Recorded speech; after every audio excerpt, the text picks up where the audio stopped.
পুরুষ না মহিলা? 4 জন পুরুষ 1 জন মহিলা। মহিলাটা কি দেখতে সুন্দরী? বয়স কেমন হবে? ঠিকঠাকই আছে, বয়স 16-17, তবে দেখতে আমার চেয়ে সুন্দরী না। আর তোমার ইয়াপো এচিগাপুর সামনে ও তো কিছুই না।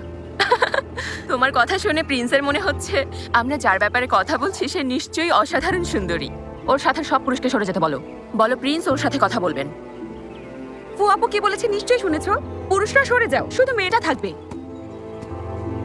আমি কি বলেছি তোমরা শুনতে পাওনি? বোকার দল কোথাকার, তোমাদের শরীরে কোনো রাজকীয় চিহ্নও নেই, মানে সম্ভ্রান্ত কেউ না। তোমার সৌভাগ্য সাধারণ মেয়ে হয়ে প্রিন্সের সাথে দেখা করার সুযোগ পাচ্ছ, বাকি 4 জন চলে যাও। তোমার আদেশে চলবো না।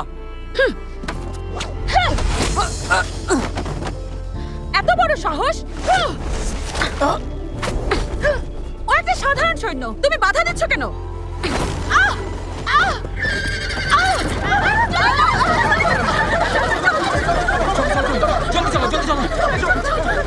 চলো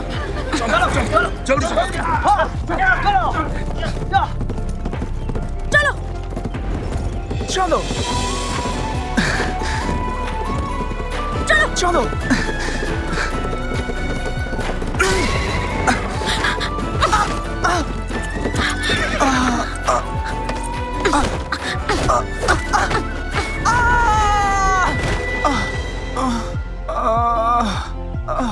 তোমাকে আমি তুমি দেখছি অনেক নিষ্ঠুর প্রকৃতির মেয়ে। চলো জোরে চলো।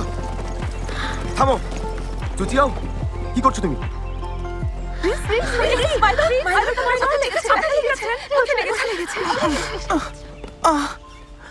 প্রিন্স, আজ যা ঘটেছে তার জন্য আমি অত্যন্ত দুঃখিত। তোমার কি মাথা খারাপ? আঘাত করার সাহস হলো কি করে? অসভ্য মেয়ে কোথাকার। দেখুন প্রিন্সজি, আপনি ওকে উপযুক্ত শাস্তি দিন। মাই লর্ড, এই মেয়েটা প্রিন্সকে নিচে ফেলে দিয়েছে। তোমাদের কথা শেষ হয়েছে? তাহলে তোমরা সবাই এখন যেতে পারো। দেখুন, প্রিন্সকে অপমান করবেন না। আজ এখানে যা কিছু ঘটেছে তা মেনে নেওয়া যায় না। আমরা চাঙ্গানি বার্তাবাহক পাঠিয়ে নালিশ করব।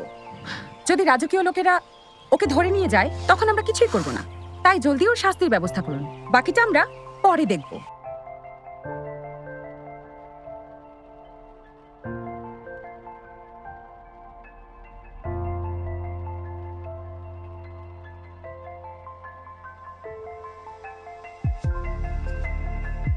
সাবধানে চলে মা লর্ড, সাবধানে। ধীরে চলুন। কঠোর পাহারা দেবে। প্রিন্সের কোনো অসুবিধা হলে তোমরা শাস্তি পাবে। নিশ্চয়ই। তুমি ফিরে যাও। জি।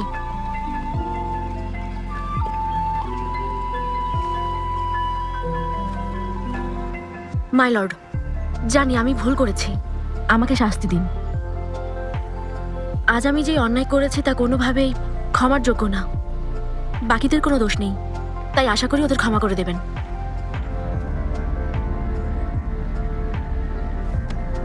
সত্যি অসাধারণ, ভালো করেছ, খুব ভালো। ওই প্রিন্স একদম উচিত শিক্ষা পেয়েছে। এটা কোনো প্রিন্স হলো? মেয়েদের মতো ওই রকম লাল পোশাকে কেউ ভ্রমণে বের হয়? ওনার যে আচরণ, ওনাকে হত্যা করা উচিত ছিল। যা করেছেন ভালো করেছেন। কেউ ক্ষতি করতে চাইলে তাকে আমাদের সাথে লড়তে হবে। মাই লর্ড, যদিও তেমন আঘাত পাননি, তবুও আমি লিয়াংয়ের প্রিন্সের গায়ে হাত তুলেছি। উনি শান্তি স্থাপনের জন্য এসেছেন। যত যাই হোক, আমার উচিত ওনার কাছে ক্ষমা চাওয়া। ওনাকে মেরেছো? কোথায় মেরেছো? আমি কেন দেখতে পেলাম না? তোমরা কেউ দেখেছো? না, আমিও দেখিনি।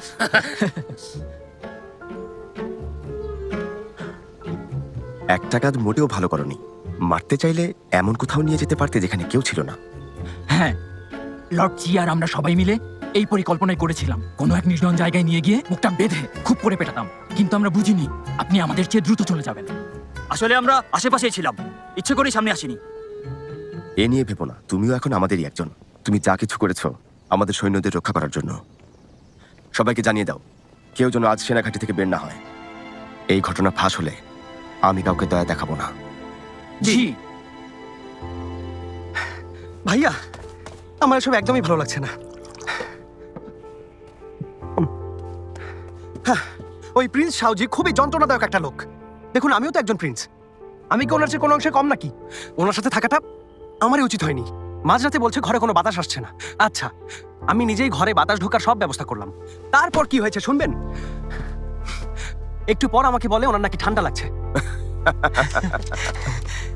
ঘুম থেকে উঠে বলছেন দাসীরা একজনও নাকি দেখতে সুন্দরী না। তারপর বললাম পছন্দ না হলে আমি ওনার জন্য সুন্দরী দাসীদের ব্যবস্থা করছি।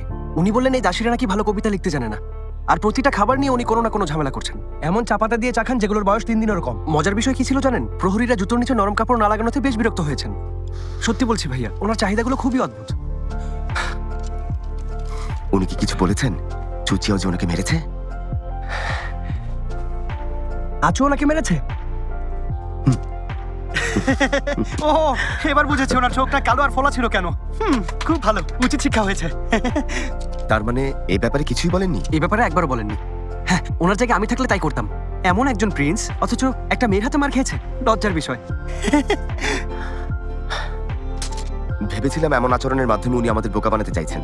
পরে বুঝতে পারলাম ওনার আচরণ সত্যি বিকৃত, যা একেবারেই আপত্তিকর।